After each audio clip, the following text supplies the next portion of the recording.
Happy New Year! My name's Chris and welcome to Itoshima. If you haven't been here, it's quite a hot space at the moment. I'm right outside the Makino Udon Kojo or factory where they make the noodles that goes to about 30 of their shops all around Fukuoka. It's an absolutely beautiful day, the sky's blue, the fields are green. We're about to visit Camari Shrine and the guy holding the camera, who I hope to introduce to you later, is called Brandon. Good friend. He's a bit crazy, he keeps talking about dome houses. But anyway, let's go.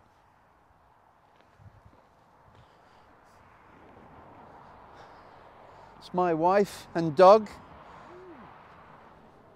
Well, she's not a dog, she's walking the dog. Sorry, sorry.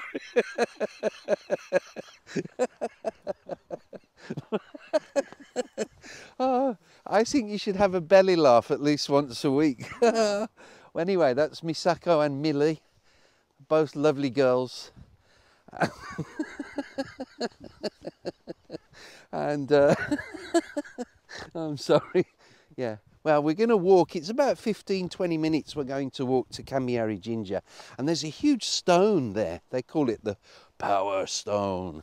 Don't know how you feel about such things, but anyway, it's good for morale. We're going to visit, pay our respects, as is the custom in New Year. And tomorrow I start my first day of work, which should be fun.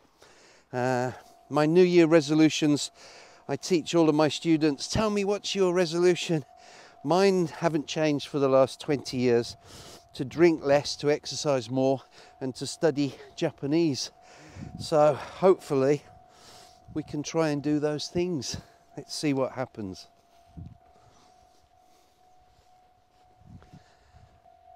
That's Mount Raizan over there. We've got a beautiful range to look at.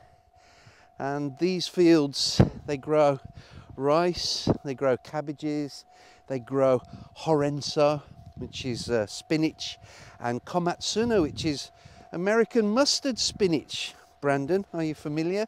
It's very delicious. Anyway, let's keep going. What a beautiful day. 8 degrees, but the sun is shining.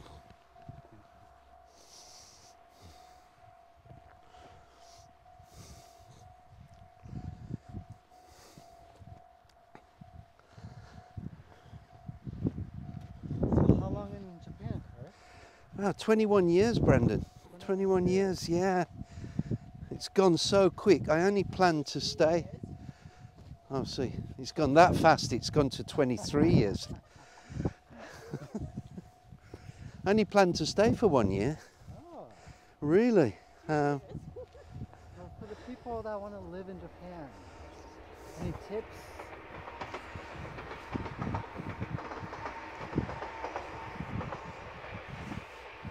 It's a good question. I think when I first moved to Japan, seeing an Englishman in a small village was quite rare. And when our children entered elementary school, they were the only mixed kids there. But now there's so many foreigners and non-Japanese people moving to Japan. It's completely changed, so maybe my advice would be a little bit outdated, but we're so fortunate with the internet, the amount of information, how we can learn.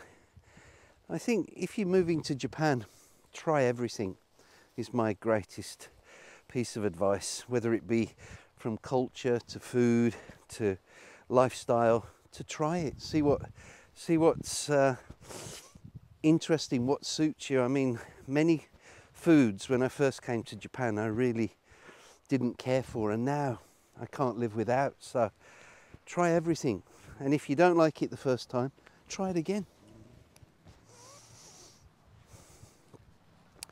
Motsunabe, which is famous from Fukuoka, which is basically cow's intestines in a juicy broth. Hey Brandon, do you like motsunabe? I love motsunabe. See? First time I took it, oh my goodness, I was in shock. Second time, it's okay. Third time, can I have more please, sir? Can I have more? Wow. So And it's the same with a lot of different fish like tarako. Do you know tarako? I don't. It's basically fish sperm. Oh, the white stuff. Yeah, the white stuff, yeah. But the whole idea, many people go, ooh, absolutely delicious, man. Absolutely beautiful. It's the stuff of life. It is, absolutely. But yeah, I think the food, the cuisine of Japan is just amazing. It's the broadest spectrum of styles and tastes and different foods, from vegetables to meat to fish. I never stop learning. Never stop learning. So when you say the food is a part of life, you've been able to live here for 23 years. Oh, I think so. I think so. Once I could replicate all my home foods and all the foods that I missed, I could find a way of creating, then I was just so happy. And also learning, you know. I mean, it took me 10 years to really appreciate soba, you know. I know, it sounds crazy, right? But now, I can't. When we go into the mountains, let's find a soba restaurant, you know. Yeah, same with udon, same with different types of sashimi and sushi. Just all absolutely wonderful and delicious.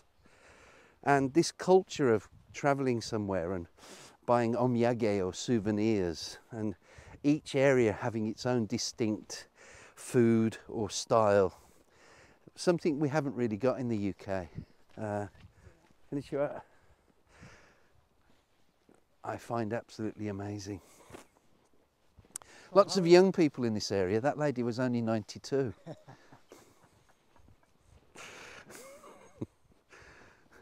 So how would you say English food culture differs from Japanese food culture? That's a very good question. English food culture was derided for a long time because it wasn't really restaurant worthy. What was restaurant worthy was derived from France. So as a child, the only restaurants really that we ever really knew about were Chinese takeaways, Indian restaurants, which were something that became popular in the very early 70s. Fish and chip shops, which were mainly run by Greek immigrants. And that was really it. I mean, I never visited McDonald's till I was 18 years old, you know. So the idea of British cuisine or British food is a very interesting one. I try and teach and share with all my Japanese friends and students things like fish and chips, cottage pie, roast beef, good sandwiches, Scotch eggs, beef pie, steak pie, pickles, and some cheeses occasionally that we can find. The most famous cheese in the world, cheddar cheese, right? Yeah. There's a big difference. I mean, I was originally trained as a chef, so although I changed my career, it never left me. Yeah, tell us more about that. Oh, well, I went to college to learn to become a cook, and that was my first 2 years after high school, and I ended up working at a restaurant in Spain, an Italian restaurant, but that's a long story. I'll save that for another podcast. I really love Japanese rice. It's really grown on me. Really? Yeah, I missed long grain rice when I first came to Japan, but now I really love Japanese rice. I don't miss it at all. When I make a curry, I can eat Japanese rice with it all day long. Yeah, Wow. yeah. And we're looking to buy a new rice cooker because our rice cooker's so scratched at the bottom. I don't know why. Apparently when you clean the rice, it scratches the rice cooker bowl. And so we're kind of thinking, shall we treat ourselves to a nice rice cooker? We want to be more healthy this year. We want to eat more healthy food and more Japanese food because it's definitely healthier.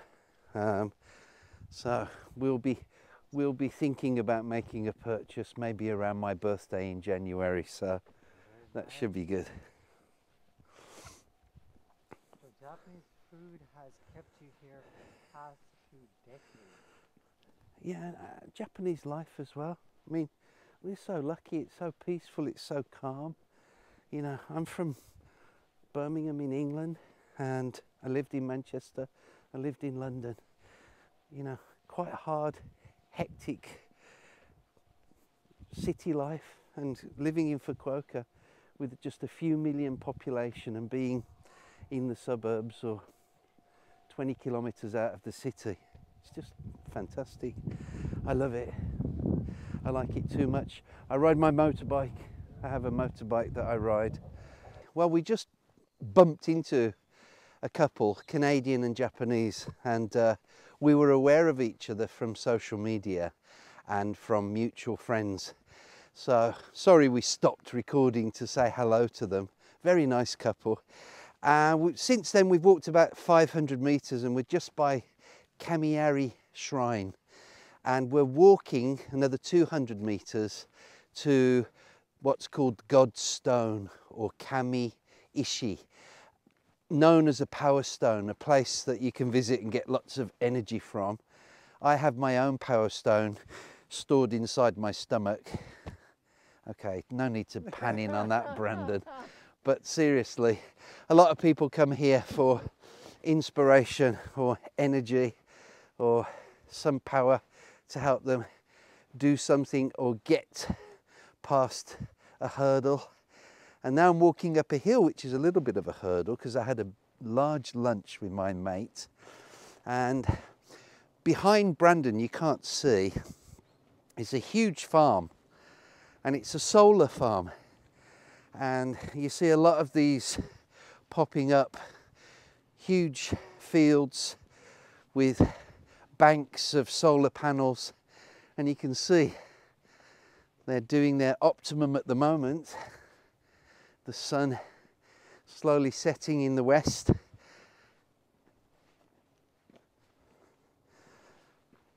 Beautiful, beautiful day.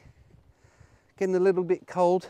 I might have to put my pink gloves on in a moment. Oh yeah, I love my pink gloves.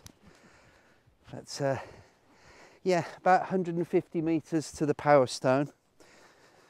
And this really is beautiful country. Absolutely. So yeah, we just met a lovely couple out walking, and in the true British manner I said, please come and have a cup of tea. Yeah, has to be done, right? So what's been your experience with connecting with foreigners in Japan over 20 years?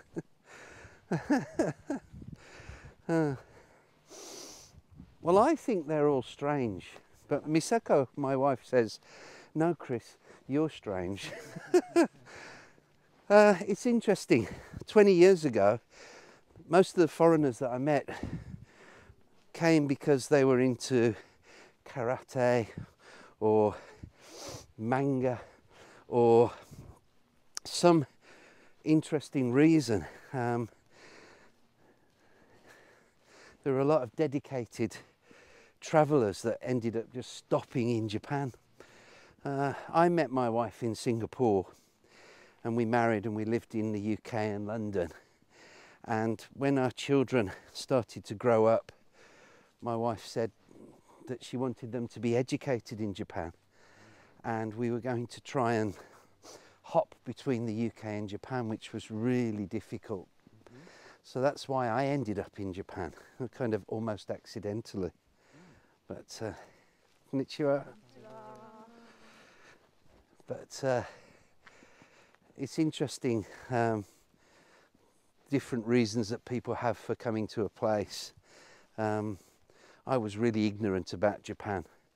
I knew about Sony and Sumo and Suntory and Shinkansen. All the things I knew about Japan began with S. Strange, really. But yeah, I came to Japan and I found it a little bit difficult.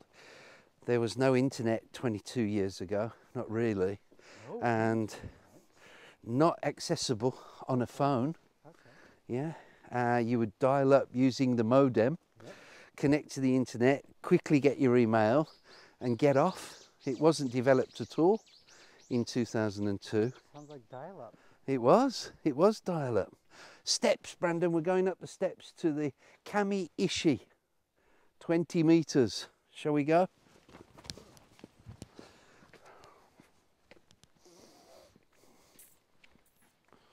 Happy New Year!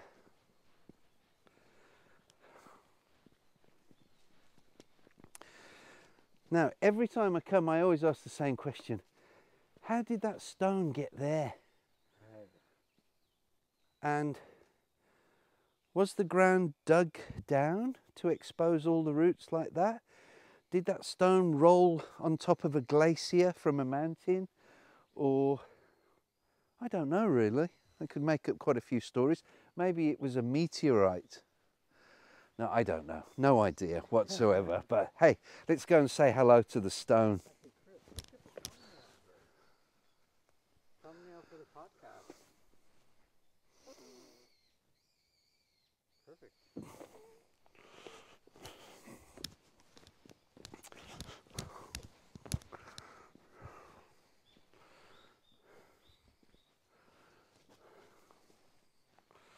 What do you think, Brandon? Magnificent. Can feel the energy radiating off of the roots.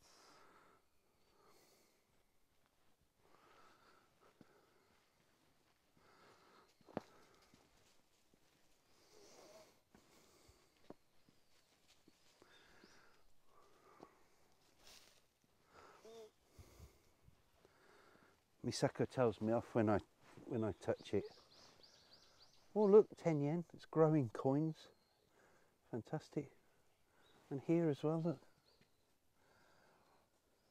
So it's a money rock.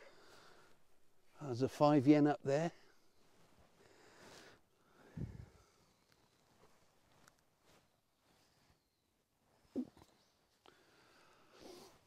It's hot, Misako. It's hot. Touch it. It's really hot.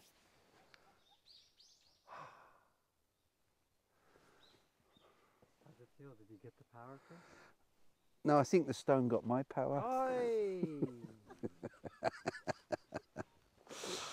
I'm sorry, I'm a terrible skeptic. When I go to the ginger, I'm not going to buy a lucky charm. I'm not going to seek any idea of my luck for the year. I believe that's my job to decide. But what do they say about Japanese? They're very religious people. You haven't changed? You haven't been converted in 23 years? Well, you use the word religious, maybe spiritual. Yeah, I feel I'm a bit more spiritual and a bit more open to nature. After all, that's what Shintoism is all about. Yep. But as opposed to being superstitious or looking for a leg up in the luck stakes, no. I don't mind giving a few coins for the upkeep of the shrine, but no, I'm afraid I don't buy any ticket to luck. I'm afraid. I think it's my job to make my luck. Maybe you might disagree. I think I'm very lucky so far anyway, living here. I really mean that. Oh, look, there's my dog. There's my dog. Yeah. Yeah, we lived here for 15 years before we discovered this stone. Oh, wow. Hey, look, I'm just going to collect some money. I tell you what, that's gorgeous, isn't it?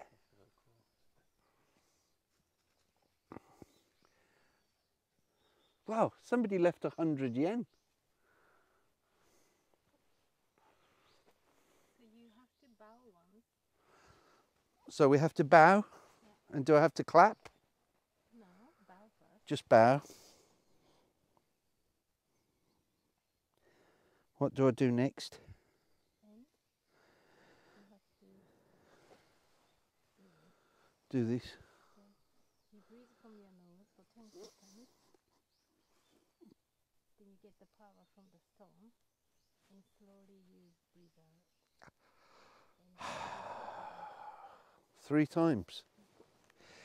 No, not that one. This one. This time. He-Man, monsters of the universe.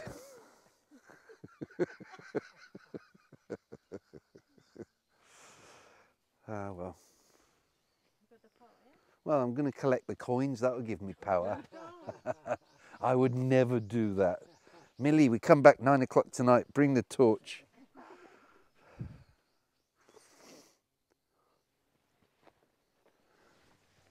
Actually, let's see if we can put a coin on the stone, shall we? Okay, I think that's good luck to throw a coin. If it falls off, that's bad luck. So we're going to throw the coin onto the stone. Usually you use a pebble and throw it onto the torii, right? So we presume something similar. Okay, on the stone, okay? Hey!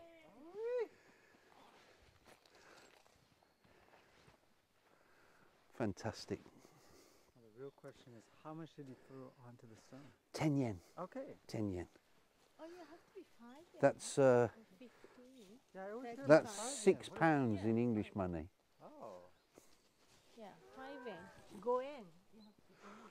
No, I threw 10 yen. But anyway, we're going to go to the ginger now, right? Okay. Look at all this beautiful bamboo. You like bamboo, Brandon? I do. It's great, isn't it? No bamboo in England. No bamboo at all. No, never seen it growing in England. I'm sure if we go to the garden centre, you can buy a pot of bamboo, but you don't find it in the forest.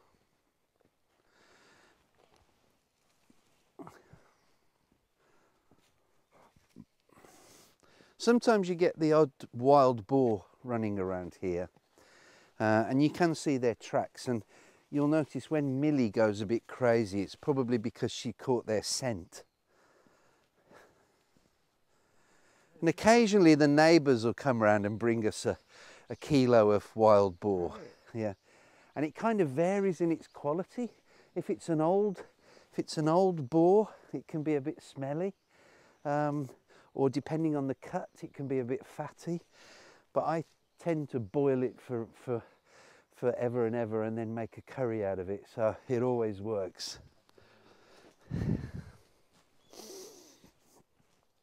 Mind your step.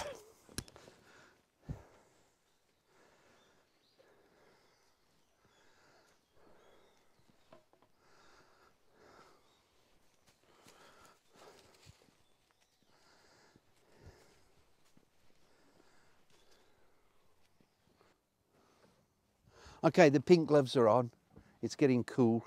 We're just walking to Camari Ginger, and I was just talking to Brandon about teaching for over 20 years in Japan, teaching English. I've done so many different crazy jobs, from working in mental hospitals to old people's day centres to nurseries to standing on stages in shopping centres and shouting out Japanese words that I didn't really understand. And one of the things that has kind of happened through the years is a little game that I play with my students. I'm going to play with Brandon. And it was about comparing the UK to Japan, and not being negative, but just talking about it. So my students will say, well, what do you think about convenience stores? Which is better, Japan or the UK? And I would say, definitely Japan.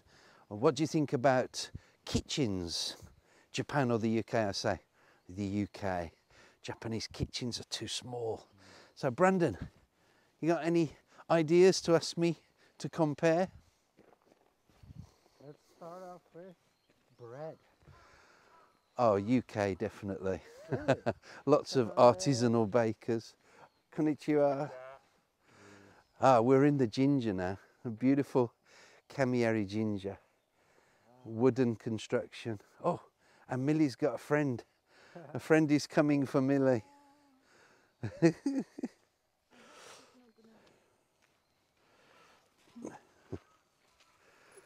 Konnichiwa. And throw a coin.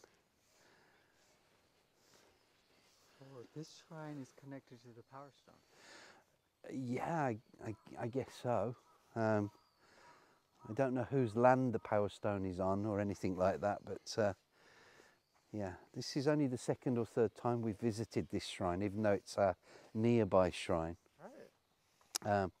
But I think it's going to become part of the agenda from now on. But anyway, yep, so bread. I love Japan. There's some good bread shops, but bread can be expensive, I'm afraid, in Japan. In England, when you go to the supermarket, you probably have a choice of about 30 or 40 different breads. In Japan, you probably have a choice of maybe 10 different breads. So I'm afraid the UK wins that one. Wow. Let's see what else. Bars. Bars. Okay. Well, I came to Japan when I was 36, 37, so I'm kind of just growing out of bars and getting into restaurants. That's a difficult question, actually. That's a good one. Can I come back to you on that one? Ah, sure. But that's a good one. It's a very good question. So we can see a few local people here, very friendly. I can't see the priest. Maybe he's having a break. But yeah, it's a beautiful day, but it's getting a bit cool now. I think we'll definitely have to go back for a hot cup of tea. What do you reckon, Brandon? With biscuits. Of course.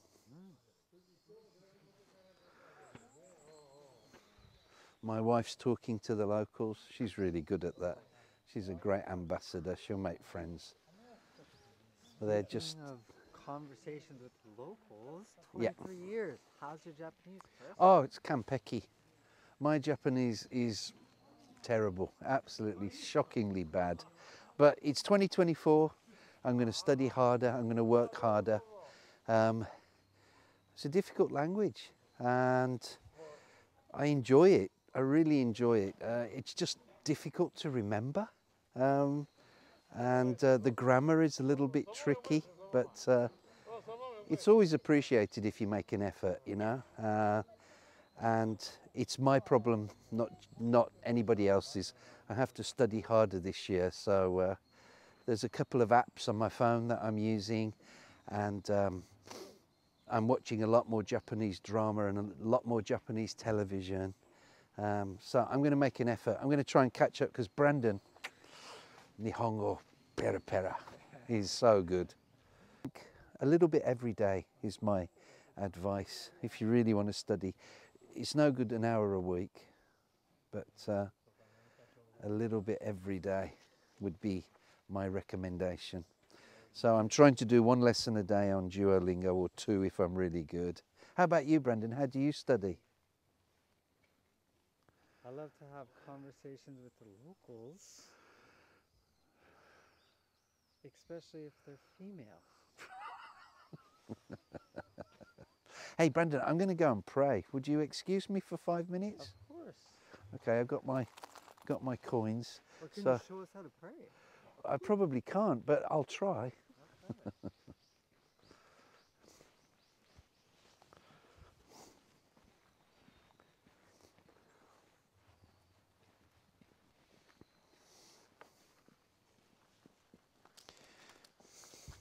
Okay. Okay, as I understand it, shake the bell to wake up the gods. Bow, usually 2 times. Clap 2 times. Bow again.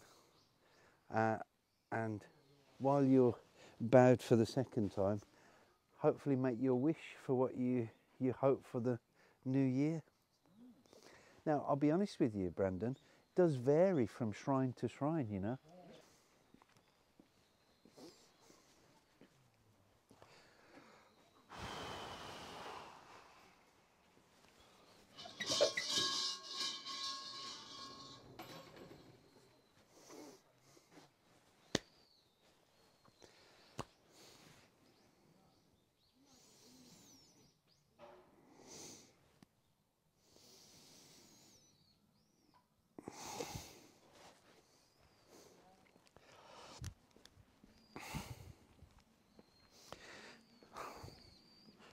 So I've got to go and buy a lottery ticket now.